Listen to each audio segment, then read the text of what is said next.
Hey, what is up, guys? This is Kenny, Senior Research Analyst with the MiniAnalyst.com. The first thing we're looking at here is a chart of the mini midcap S&P 400 on the 7th day of August 2018.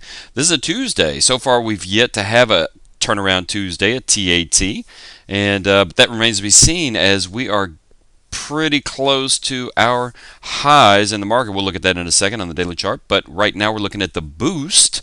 As you can see, an absolutely stunningly beautiful entry, buying at 73.50. The market's at 20.20.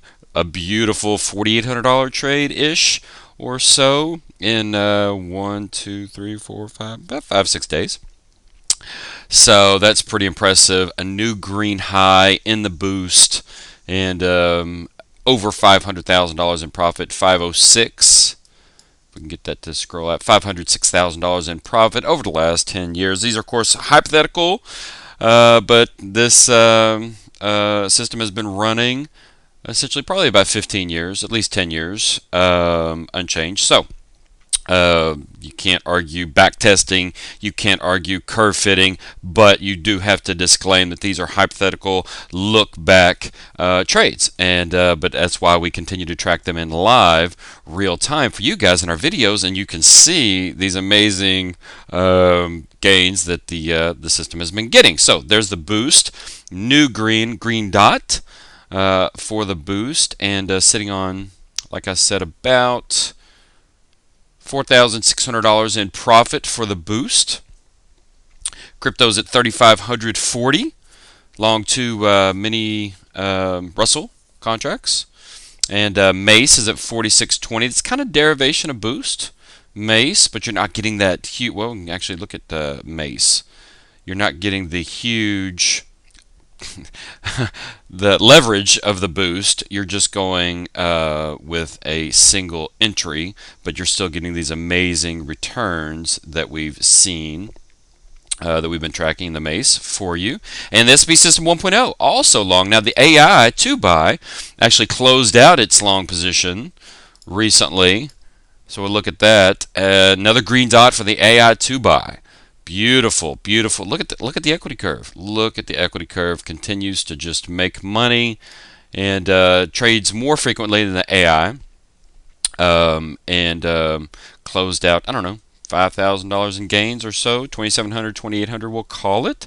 Very impressive. But the S&P System 1.0, again, another long, 1350, 2,800. 1350, and the market just blasts higher. This system, literally one of the first, developed in 2002. So 16 years the System 1.0 has been running, and as you can see, it's been impressive. Almost another green dot. In fact, we're right up near there, 81,000-ish. So yeah, as soon as this trade books, this trade is not represented in this. This is the closed equity trade. It'll be at a new green. Oh, there you are. Already at a new green dot. If you look at the detailed, going to be another green dot. So I mean, it's just, what can you say? What can you say at this point? Doubler, green dot all the way, of course. Marty.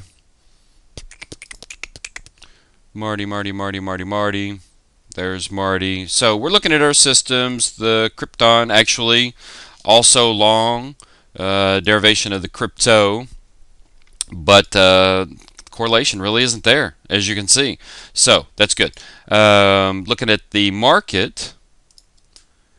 We're going to talk about the market a little bit. We had gone to neutral at 2,700, basically 2,800. This resistance, this resistance, this resistance went to neutrality. OMT, the DSC, had taken advantage of some of these trades, but there haven't been any trades. We've been essentially neutral on the market since the June 11th. So about 6 weeks or so of neutrality, waiting to see if this was going to come to fruition. Now we are obviously going to retest the early years highs, around 2888-ish, 2886 was the high, 2887 and a quarter for the mini S&P 500 futures contract, and so right now we're at 2860. Is this going to come to fruition? We don't know. We don't know. Actually, looking at the potentially bearish scenario, we're going to wait for the technicals and the dynamics to line up for any kind of said call. But right now, the market is drifting toward the upside, toward these all-time highs. But if we look, this is the S&Ps, and of course this is for all intents and purposes a bullish scenario. We are above all key measures of trend following significance and near the all-time highs. But speaking of those highs,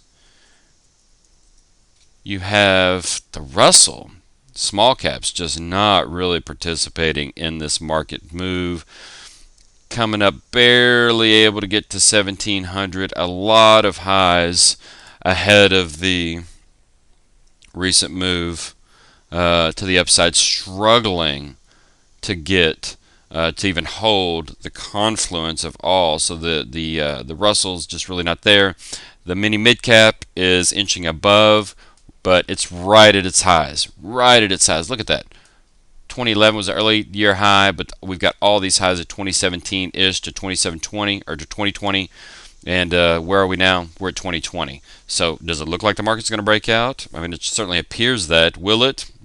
We'll wait and see. We'll wait and gauge a breakout if it does happen. But as you can see, and here's of course the Dow, way off the early year highs, but does look to be breaking out. It could go to 26,000 essentially. But right now, although everything looks bullish, not really seeing the bullish indications, which is why we are currently neutral, choosing to be selective. And looking at the intraday dynamics, we're pretty bullish. Markets above yesterday's highs. We've got our intraday dynamics all green all the time. So there you have it. It is a bullish scenario for now, but we are definitely against these new these old highs. So it remains to be seen. We're just drifting to the highs, to the resistance, and then the market's going to kind of gauge where it wants to go from there. Does it go lower? We shall see. Here's a track record of the MADSCDT, 281% annualized net of fees. There's the equity curve starting with 5,000. This is real-time live tracked. The DSC, that's the DSCDT. And then we have the DSC, annualized 268% net of fees of $2,500 a year.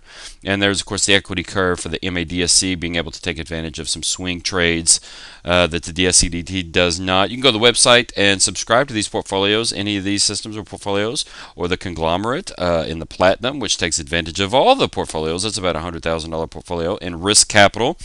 Again, 10 to 20% of your net worth. Should be devoted to what we do, which is alternative investments and seeking higher return. And of course, we've got the hedging component. The hedging, 2015, 2011, 2008, some of our best years. So definitely the hedging. This is the speculative component where you're seeking to outperform the market. And of course, these are markedly outperforming the market.